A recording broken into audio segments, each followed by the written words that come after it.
Hello everyone. जैसे कि हमने फर्स्ट लेक्चर में स्टार्ट किया था ऊप से रिलेटेड कि ऊप को हम सी प्लस प्लस में किस तरह से यूज़ करते हैं, तो हमारा पहला लेक्चर था प्रोसीजरल वर्सेस ऑब्जेक्ट ओरिएंटेड कि इन दोनों में क्या डिफरेंस होता है और ऑब्जेक्ट ओरिएंटेड हमारे लिए कितनी इंपॉर्टेंट है।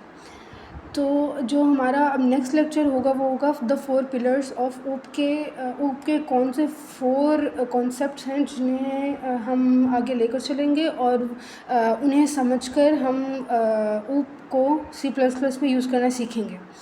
तो सबसे पहले हम यहाँ पर जो लिखा हुआ OOP is build on 4 core pillars, every feature of C plus plus OOP flows from these ideas कि अगर आपको ये समझ आ जाए कि ऊप के 4 पिलर्स कितने इंपॉर्टेंट हैं और उनका मतलब क्या है, तो आपके लिए ऊप सी प्लस प्लस में यूज़ करना बहुत आसान हो जाएगी। जैसे कि यहाँ पर स्टार्टर कोड दिया हुआ है, तो आपको ऑलरेडी पता होगा कि सी प्लस प्लस में स्टार्टर कोड किस तरह से होता है, और हमने ऑलरेडी ये भी देख लिया लास्ट लेक्चर में कि हम क्लासेस किस तरह से बनाते हैं, उनका स्ट्रक्चर क्या होता है सी प्लस प्लस में। तो सबसे पहले हम इनकी डेफिनेशंस पढ़ लेते हैं। इनकैप्सुलेशन, इनहेरिटेंस, पॉलीमॉर्फिज्म, एब्स्ट्रैक्शन, ये 4 पिलर्स ऊप के हैं जिन्हें आज हम डिटेल से पढ़ेंगे। The first one is encapsulation. Encapsulation हमने ऑलरेडी फर्स्ट लेक्चर में उसका थोड़ा सा रेफरेंस दिया था कि वो क्या होता है, हाइड डेटा के प्राइवेट पब्लिक, ये जो काम होता है ये हम इनकैप्सुलेशन में करते हैं कि कौन सा डेटा हमने प्राइवेट बनाना है क्लास के अंदर कि जिसे हम क्लास के बाहर एक्सेसिबल ना बनाएं, और कौन सा डेटा है जिसे हमने पब्लिक बनाना है क्लास के अंदर, दैट मीन्स कि उससे हम क्लास के बाहर एक्सेस कर सकें। तो दैट इज़ इनकैप्सुलेशन। और हमने फर्स्ट लेक्चर में इसका स्ट्रक्चर भी पढ़ा था कि हम प्राइवेट पब्लिक को किस तरह से रखते हैं क्लास के अंदर। The next thing is inheritance. Inheritance का क्या मतलब होता है कि हम 2 क्लासेस हैं हमारे पास, एक क्लास ए है और एक क्लास बी है। हमने क्लास ए के कोड को क्लास बी के अंदर कैसे रीयूज़ करना है, ये इसे रीयूजेबिलिटी कहते हैं हम, कि क्लास ए का जो कोड है हमें वही फंक्शंस क्लास बी में चाहिए, तो हम उसे दोबारा लिखने के बजाय उसे इनहेरिट कर देंगे क्लास बी के अंदर, सही है। Third thing is polymorphism. Polymorphism क्या होता है, इसमें 1 इंटरफेस होता है। इसका क्या मतलब है कि हमारे पास क्लास है, एक ऑब्जेक्ट है हमारे पास, या कह लें एक फंक्शन है, हमने उसे किस तरह से डिफरेंट फॉर्म्स में अपने यूज़ के अकॉर्डिंग यूज़ करना है। जैसे हमें एक कोई भी फंक्शन है, हमें उसे यूज़र 1 के अकॉर्डिंग कैसे यूज़ करना है, यूज़र 2 के अकॉर्डिंग कैसे यूज़ करना है, तो वो यूसेज के अकॉर्डिंग खुद को चेंज कर ले अपनी फॉर्म को, तो that is polymorphism. Fourth and last thing is abstraction. Abstraction क्या होती है, इसे समझना बहुत ज़रूरी है। एब्स्ट्रैक्शन का मतलब ये होता है कि हम कॉम्प्लेक्सिटी हाइड करें अपने कोड की, दैट मीन्स कि जो यूज़र को नेसेसरी चीज़ें हैं वो दिखाएं और बाकी जो ज़रूरी नहीं हैं उन्हें हम हाइड कर दें। तो इसका ये यूज़ होता है कि हम सिर्फ यूज़र को सिर्फ वो चीज़ें दिखाएं जो उसे दिखानी चाहिए, जो उसके लिए नेसेसरी, अननेसेसरी चीज़ों को हाइड कर दें, कॉम्प्लेक्सिटी को हाइड कर दें। इससे यूज़र को यूज़ करना कोड को बहुत आसान हो जाएगा। तो ये थे हमारे 4 पिलर्स, बहुत इजी हैं, हम इन्हें आगे डिटेल में पढ़ेंगे विद एग्जांपल्स। तो यहाँ पर एक नेमोनिक है ए पाई, इसका क्या मतलब, एब्स्ट्रैक्शन, पॉलीमॉर्फिज्म, इनहेरिटेंस, इनकैप्सुलेशन, ये 4 पिलर्स को याद करने का एक छोटा सा नेमोनिक है। अब हम चारों पिलर्स को स्टेप बाय स्टेप पढ़ेंगे। सबसे पहला जो है इनकैप्सुलेशन। इनकैप्सुलेशन हमने ऑलरेडी, मैंने बताया था फर्स्ट लेक्चर में हमने पढ़ा था कि वो क्या होता है कि उसमें हमने किस तरह प्राइवेट पब्लिक को यूज़ करना है। तो इसमें सबसे पहली चीज़ है hide data. Hide data already मैं मेंशन कर चुकी हूँ कि क्या होता है, कि डेटा को किस तरह हाइड करते हैं, अपनी यूसेज के अकॉर्डिंग एक्सपोज कैसे करते हैं, प्राइवेट पब्लिक कैसे यूज़ करते हैं। गेटर सेटर्स हमने ऑलरेडी फर्स्ट लेक्चर में पढ़े थे कि हम गेटर सेटर्स को किस तरह से यूज़ करते हैं, हम एग्जाम्पल में भी पढ़ेंगे आगे। अब यहाँ पे लिखा हुआ है hiding the details of how something works and only showing what's necessary. ये मैं ऑलरेडी एक्सप्लेन कर चुकी हूँ कि जो हमारे लिए ज़रूरी है हम सिर्फ वो दिखाएं, जो हमें यूज़ करने हैं इसके फंक्शन को हमें पब्लिक रखें, बाकी जितनी भी चीज़ें हैं हम उन्हें प्राइवेट रखें, सिर्फ वो दिखाएं जो नेसेसरी हैं। और इसकी एक एग्जांपल भी यहाँ पर लिखी हुई है कि think of it like a box where you can put things in and take things out but you can't see what's inside. That means कि हम एक बॉक्स है हमारे पास, हम उसके अंदर चीज़ डाल भी रहे हैं, हम उससे चीज़ें ले भी रहे हैं, सेट भी कर रहे हैं, चीज़ें गेट भी कर रहे हैं, लेकिन हमें नहीं पता कि उसके अंदर एक्चुअली है क्या, उसके अंदर चल क्या रहा है। तो दैट इज़ इनकैप्सुलेशन। अब हम एक छोटी सी एग्जांपल ले लेते हैं इनकैप्सुलेशन की, ताकि आपको बहुत अच्छे से समझ आ जाए। यहाँ पर एक सिंपल सा मैंने एक कोड लिया है, यहाँ पर मैंने एक क्लास बनाई है स्टूडेंट्स की, उसमें मैंने एक प्राइवेट डेटा रखा है एज, ठीक है। और हमने लास्ट लेक्चर में पढ़ा था कि हम प्राइवेट में किस तरह से चीज़ें रखते हैं, पब्लिक में हमने प्राइवेट में अपना डेटा रख लिया ताकि उसे बाहर क्लास के बारे में एक्सेस ना कर सकें, और हमने उस डेटा को हम किस तरह से यूज़ करेंगे अपने फंक्शंस में, अपने मेथड्स में, वो हमने पब्लिक रख लिया। तो पब्लिक क्या होगा कि अब इसके अंदर ये जो दो फंक्शंस हैं हम इन्हें क्लास के बाहर भी एक्सेस कर सकते हैं। तो अब क्लास के बाहर एक्सेस करने के लिए हमें ये एज हमें चाहिए होगा, हम स्टूडेंट की एज हम फिक्स कर सकते हैं। तो उसके लिए हमें ये एज का जो वेरिएबल है ये हमें क्लास के बाहर चाहिए होगा। तो हम इसे क्लास के बाहर यूज़ कैसे करेंगे, क्योंकि ये तो प्राइवेट है। तो उसके लिए हम क्या करेंगे कि हम सेटर और गेटर के फंक्शंस बनाएंगे। ये जो फंक्शन है दैट इज़ कॉल्ड सेटर, कि इसमें हम जो वेरिएबल है उसकी वैल्यू सेट करते हैं। हम इस फंक्शन को कॉल करेंगे क्लास के बाहर क्योंकि ये पब्लिक है, और इसमें एज अ यहाँ पर इन्होंने पैरामीटर पास करवाया हुआ है ए को, हम ऐसे ही कोई भी इंटीजर पास करवाएंगे और वो इंटीजर यहाँ पर एज में स्टोर हो जाएगा, स्टूडेंट की एज स्टोर हो जाएगी। तो दैट इज़ सेटर के जो कि वेरिएबल के अंदर वैल्यू को सेट करता है। उसके बाद ये जो फंक्शन है इसे कहते हैं गेटर, कि हमें जब भी एज की वैल्यू हम एक दफ़ा सेट कर चुके हैं, अब हम उससे गेट करना चाहते हैं तो हम गेटर को यूज़ करेंगे। आप इसको कोई भी नाम रख सकते हैं। तो यहाँ पर ये क्या कर देगा, एज को रिटर्न कर देगा। इसका हम मेन में कैसे यूज़ करेंगे इस फंक्शन को, इस क्लास को, तो हमने सबसे पहले लास्ट क्लास में पढ़ा था कि हम एक क्लास का ऑब्जेक्ट किस तरह से बनाते हैं। हम उस क्लास का नेम लिखते हैं और फिर ऑब्जेक्ट का हम कोई भी नेम रख सकते हैं, ऑब्जेक्ट 1 2 3 ABC कुछ भी रख सकते हैं। हमने यहाँ पे उसका नाम रखा एस।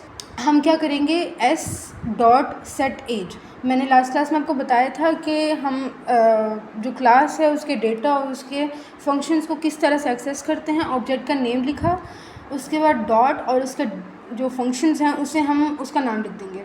जैसे कि अब हमने सबसे पहले उसकी एज में एक वैल्यू सेट करनी है, तो हम क्या करेंगे, सेटर के फंक्शन को कॉल करेंगे और उसके अंदर कोई भी इंटीजर्स पैरामीटर पास करवा देंगे। हमने पैरामीटर पास करवाया तो ये जो 20 है ये यहाँ पर एज में स्टोर हो जाएगा, ठीक है। उसके बाद हम क्या करेंगे, हमने ये एज प्रिंट करवानी है, तो हम प्रिंट करवाते वक्त यहाँ पर खाली एज को कॉल नहीं करेंगे क्योंकि वो तो प्राइवेट है। हम क्या करेंगे, गेटर का फंक्शन कॉल करेंगे एस का, क्योंकि ये एस ऑब्जेक्ट है, क्लास का नहीं ऑब्जेक्ट का। हमने ऑब्जेक्ट जो स्टूडेंट है, स्टूडेंट 1 2 3 जो भी इसका नाम रख लें, उसकी एज हमने निकालनी है, तो हम उसके लिए गेटर कॉल करेंगे। और जब हम इसे कॉल करेंगे तो ये देखें उसकी एज यहाँ पर आउटपुट में आ जाएगी। तो that is the simplest way कि हम किस तरह से इनकैप्सुलेशन को यूज़ करते हैं। Next thing is inheritance. Inheritance मैंने जैसे कि पहले डिस्कस किया है कि इनहेरिटेंस होता है कि हम एक कोड को रीयूजेबल बनाते हैं। हमने उस कोड को दोबारा से अगर कहीं पे यूज़ करना है तो हम उसे दोबारा से लिखने की ज़रूरत नहीं है। हम क्या करेंगे, उसे रीयूज़ करेंगे थ्रू इनहेरिटेंस। तो इनहेरिटेंस होती क्या चीज़ है, इसमें हम क्या करते हैं कि this allows one thing to inherit properties from another thing. एक क्लास है उसकी प्रॉपर्टीज़ को हम इनहेरिट कर देंगे दूसरी क्लास के अंदर, ताकि जो दूसरी क्लास है वो पहली क्लास की फंक्शनैलिटीज़ को, डेटा को यूज़ कर सके दोबारा लिखने के बजाय, ठीक है। इसका सिंपल एग्जांपल ये है कि imagine you have a bike and you want to create a new bike that's similar but have some extra features. वही बात कि हम फंक्शनैलिटीज़ थोड़ी सी सेम हैं, ऑल्दो जो सेकंड क्लास है उसमें थोड़ी एक्स्ट्रा फंक्शंस हैं, बट जो कुछ फंक्शंस ऐसे हैं जो क्लास 1 से ही सिमिलर हैं। तो हम क्या करेंगे, उसे दोबारा लिखने के बजाय you can use the original bike as a starting point and add new features. तो हम क्या करेंगे कि हम पहली क्लास को इनहेरिट करेंगे और उसके अंदर दूसरे फीचर्स ऐड करते जाएंगे। That is the simplest example of inheritance. इसमें हम क्या करते हैं कि पेरेंट्स से चाइल्ड में इनहेरिट करते हैं, जो कि क्लास एक होगी जो कि फर्स्ट क्लास होगी, जिसको हम इनहेरिट करेंगे, जिसके फंक्शंस को हम दूसरी क्लास में लेकर जाएंगे, वो पेरेंट है। और जो क्लास पहली क्लास के फंक्शन को इनहेरिट करती है, रीयूज़ करती है, उसे चाइल्ड कहेंगे। इसका सिंपल वे क्या होता है, हमने क्लास बनाई क्लास ए, और जब हम क्लास उसके अंदर हमने सारे फंक्शंस वगैरह लिख लिए। जब हम क्लास बी बनाएंगे तो उसके अंदर हम आगे कॉलन लगाकर पब्लिक ए कर देंगे। इसका क्या मतलब हुआ, इसका मतलब ये हुआ कि हम उसकी क्लास जो ए है उसके सारे फंक्शंस को पब्लिकली, यानी कि कुछ भी प्राइवेट नहीं रख रहे हम उसे इजीली एक्सेसिबल बना रहे हैं, हम उस क्लास को यूज़ करेंगे, ठीक है। तो इसकी एक छोटी सी एग्जांपल है, हम देख लेते हैं। फॉर एग्जांपल मैंने यहाँ पे क्लास बनाई एनिमल की, सही है, और वो उसका फंक्शन है साउंड। अब वो क्या करेगा, वो प्रिंट करेगा एनिमल मेक्स अ साउंड, ठीक है। अब उसके बाद मैंने एक और क्लास बनाई, क्लास डॉग। अब इसके अंदर क्या है कि इसके अंदर फंक्शनैलिटीज़ तो एनिमल वाली ही है ना, लेकिन इसके अंदर कुछ एक्स्ट्रा फीचर्स हैं कि वो साउंड बनाता तो है लेकिन वो क्या करता है, बार। तो अब हम क्या करेंगे कि हम बार का इसके अंदर फंक्शन बनाएंगे और उसके अंदर लिख देंगे डॉग बॉक्स। और आप यहाँ पर देख रहे हैं कि हमने किस तरह से एनिमल क्लास को यहाँ पे इनहेरिट किया हुआ है पब्लिकली, ठीक है। ये यूज़ आगे किस तरह करना है मेन में आप देख सकते हैं कि हमने एनिमल की क्लास बनाई, उसके अंदर हमने एक फंक्शन बनाया साउंड का। उसके बाद हमने डॉग की क्लास बनाई जो कि एनिमल की क्लास को इनहेरिट कर रही है, यानी कि उसके फंक्शन को रीयूज़ कर सकती है वो किस तरह से करेगी। हम मेन में हमने डॉग का ऑब्जेक्ट बनाया, याद रखें ये हमने डॉग का यानी कि चाइल्ड का ऑब्जेक्ट बनाया। अब ये जो चाइल्ड डी है, ये जो हमारे पेरेंट की क्लास है उसका जो फंक्शन साउंड है उसे भी एक्सेस कर सकता है जो कि एनिमल से इनहेरिट किया गया है, और जो बार्क है यूज़ कर सकता है जो कि इसका अपना फंक्शन है। तो ये क्या करेगा कि ये जो अपना पेरेंट है उसका भी फंक्शन को यूज़ कर सकता है, इनहेरिट किया हुआ है, और अपना फंक्शन भी यूज़ कर सकता है। तो that is simplest example of inheritance कि उसे किस तरह से यूज़ करते हैं।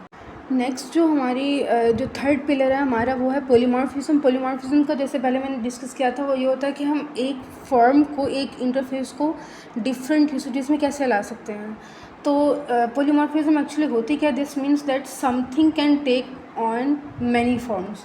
वही जो मैंने बात की कि एक चीज़ की मुख्तलिफ फॉर्म के तौर पर हम उसे यूज़ करते। Think of it like a person who can be a student, a teacher and a friend all at the same time. इसकी एक और एग्जांपल भी हम ले सकते हैं कि फॉर एग्जांपल हमारे पास एक फंक्शन है ट्रांसपोर्ट का, सही है। और अब हम क्या करेंगे कि हमने उस ट्रांसपोर्ट को अब पब्लिक यूसेज पे हम देखें तो ट्रांसपोर्ट के डिफरेंट वेज़ हैं। हम बाइक पर कर सकते हैं, कार में ट्रांसपोर्ट कर सकते हैं, बस में, ठीक है।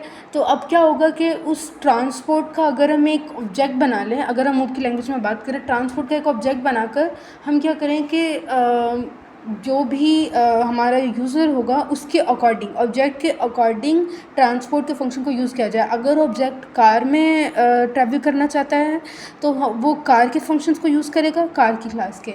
अगर बाइक यूज़ करना चाहता है तो वो बाइक के फंक्शंस को यूज़ करेगा। तो दैट इज़ के हम एक ट्रांसपोर्ट का फंक्शन बनाएं अकॉर्डिंग टू दी ऑब्जेक्ट का। ऑब्जेक्ट क्या चाहता है वो डिफरेंट फॉर्म्स ले ले, कार की, बाइक की, जो भी वो लेना चाहता है। तो दैट इज़ पॉलीमॉर्फिज्म। उसका एक इंटरफेस होता है जो कि ट्रांसपोर्ट का फंक्शन, मैंने आपको बताया कि उसकी डिफरेंट फॉर्म होंगी, तो वो जो ट्रांसपोर्ट का फंक्शन है उसे इंटरफेस बोलते हैं, और उसके डिफरेंट फॉर्म होंगी। और वो जो ट्रांसपोर्ट का इंटरफेस होगा उसे हम वर्चुअल फंक्शन कहते हैं कि वो दैट मीन्स कि वो पेरेंट क्लास से है, ठीक है। और हम उसे वर्चुअली इसलिए बनाते हैं कि वो जब हम चाइल्ड के ऑब्जेक्ट बनाएंगे तो वो चाइल्ड की ही फंक्शंस को कॉल करे, जो पेरेंट है उसका फंक्शन को वो कॉल ना करे, ठीक है। दैट इसलिए हम वर्चुअल को हम आगे बहुत डिटेल में पढ़ेंगे। तो अभी हम इसकी सिर्फ छोटी सी ये डेफिनेशन वगैरह देख लेते हैं। फोर्थ जो पिलर है, लास्ट पिलर, वो है एब्स्ट्रैक्शन। एब्स्ट्रैक्शन का जैसे हमने पहले डिस्कस किया कि वो हम इसीलिए यूज़ करते हैं उसमें कि हम जो कॉम्प्लेक्स चीज़ें हैं जो कि यूज़र के लिए अननेसेसरी, हम उसे हाइड कर देते हैं, और जो कि उसके लिए नेसेसरी चीज़ें हैं जो कि उसे देखनी चाहिए हम उसे शो करवा देते हैं। तो यहाँ पर सिंपल चीज़ लिखी हुई है, this is about showing only the important features of something and ignoring the rest. जो हमें चाहिए वो हम दिखाएंगे और बाकी को हम इग्नोर कर देंगे। It's like a map that shows you how to get from one place to another but doesn't show every single details of road. आपको बस ये बताते हैं कि यहाँ से यहाँ तक जाना है, अंदर की डिटेल वो आपको नहीं बताता। तो दैट इज़ एब्स्ट्रैक्शन, क्या वो कॉम्प्लेक्सिटी इसको हाइड कर देता है। और यहाँ पर लिखा हुआ है एब्स्ट्रैक्ट क्लास। एब्स्ट्रैक्ट क्लास क्या होती है? A class with at least one pure virtual function that can not be instantiated. इसका मतलब क्या होता है कि हम अपनी क्लास के जो क्लास है उसके अंदर हमने एक फ़ंक्शन बनाया, वर्चुअल फंक्शन। वर्चुअल फंक्शन हमने पहले पॉलीमॉर्फिज्म के अंदर पढ़ा था। वर्चुअल फंक्शन ऐसा फंक्शन होता है, मतलब वो पेरेंट क्लास का फंक्शन होता है, और उसका ये यूसेज होता है, उसका ये मीन्स होता है कि आप जब भी उस चाइल्ड का फंक्शन कॉल करेंगे, जो पेरेंट और चाइल्ड का फंक्शन है उसका सेम नेम होना चाहिए, ठीक है, सेम टर्म होगी। और जब भी आप फंक्शन उसको कॉल करेंगे चाइल्ड का ऑब्जेक्ट का, तो वो चाइल्ड का ही फंक्शन कॉल करे, पेरेंट का ना करे, ठीक है।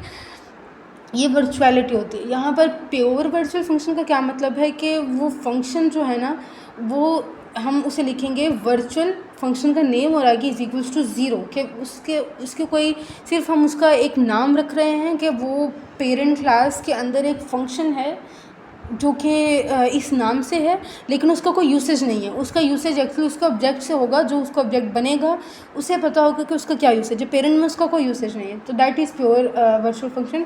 और सबसे मेन और इम्पॉर्टेंट चीज़ एब्स्ट्रैक्शन में होती है वो ये है कि जिस क्लास के अंदर प्योर वर्चुअल फंक्शन बना हो, हम उसका ऑब्जेक्ट नहीं बनाते, उसे इंस्टेंटिएट नहीं करते, ठीक है। तो दैट इज़ एब्स्ट्रैक्शन। हम इसकी एक छोटी सी एग्जांपल देख लेते हैं। हमने एक एनिमल की क्लास बनाई जो कि हमारी पेरेंट क्लास है, उसमें हमने ये प्योर वर्चुअल फंक्शन बनाया। जिस तरह के मैंने आपको बताया कि साउंड इसका एक फंक्शन ज़रूर होगा जो कि वो आगे अपनी चाइल्ड को इनहेरिट करेगा, लेकिन एनिमल का अपना कोई फंक्शन, मतलब कि साउंड जो है वो एनिमल के अंदर कोई काम नहीं कर रहा, वो उसके ऑब्जेक्ट पे डिपेंडेंट, डॉग है, कैट है, कि वो किस तरह की साउंड होगी। एनिमल की कोई साउंड इन जनरल नहीं होगी, तो that is pure virtual function. अब हम क्या करेंगे कि डॉग की एक क्लास बनाई और वो क्या करेगा, एनिमल को इनहेरिट करेगा।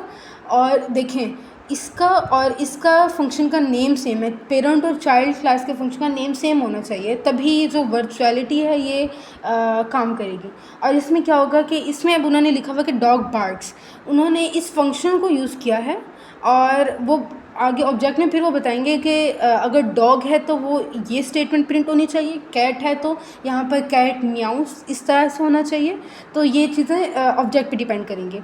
हम अब इसे किस तरह से मेन में यूज़ करेंगे, हमने क्या किया कि मेन के फंक्शन में डॉग का ऑब्जेक्ट बनाया और उसका फंक्शन साउंड को कॉल कर दिया। अभी जो साउंड का फंक्शन है ये, क्योंकि हमने पॉलीमॉर्फिज्म में पढ़ा था, इनहेरिटेंस में सॉरी, कि हम अगर ये फंक्शन कॉल करेंगे, क्योंकि एनिमल के अंदर भी ये फंक्शन है, तो एनिमल को इनहेरिट किया हुआ है ना इसने, तो वो एनिमल के फंक्शन को भी तो कॉल कर सकता है, लेकिन एनिमल का जो फंक्शन है वो है प्योर वर्चुअल फंक्शन, तो वो उसे कॉल नहीं करेगा, वो अपना ही फंक्शन कॉल करेगा।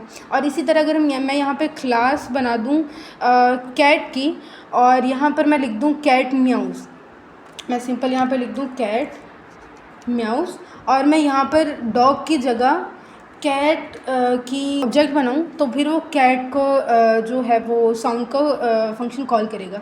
जैसे पहले यहाँ पर डॉग बार्क्स लिखा हुआ था, जब मैंने ये फंक्शन बनाया तो ये क्या करेगा, कैट म्याऊस, वो इसका फंक्शन कॉल कर देगा। तो ये आई होप आप सबको क्लियर हो गया होगा। इस टॉपिक के लास्ट पर हम देखते हैं कि यहाँ पर 2 क्विक MCQ दिए हुए हैं, हम उन्हें देख लेते हैं एक दफ़ा। इसका जो फर्स्ट MCQ है वो है which pillar allows a dog class to reuse methods from an animal class without rewriting them. अब एनिमल क्लास जो है यहाँ पे पेरेंट क्लास है और उसके मेथड्स को रीयूज़ कौन कर रहा है, डॉग क्लास, तो ये चाइल्ड क्लास है।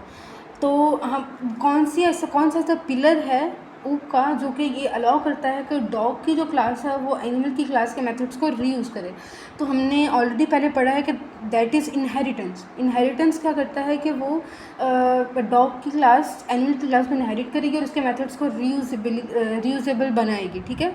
तो ये एक MCQ, आई होप आपको ये वाली चीज़ क्लियर होगी। नेक्स्ट जो चीज़ है, which statement accurately describes the concept from the 4 pillars of hope के, ये टॉपिक से रिलेटेड कौन सी चीज़ है जो एक्यूरेटली यहाँ पे डिस्क्राइब की गई है।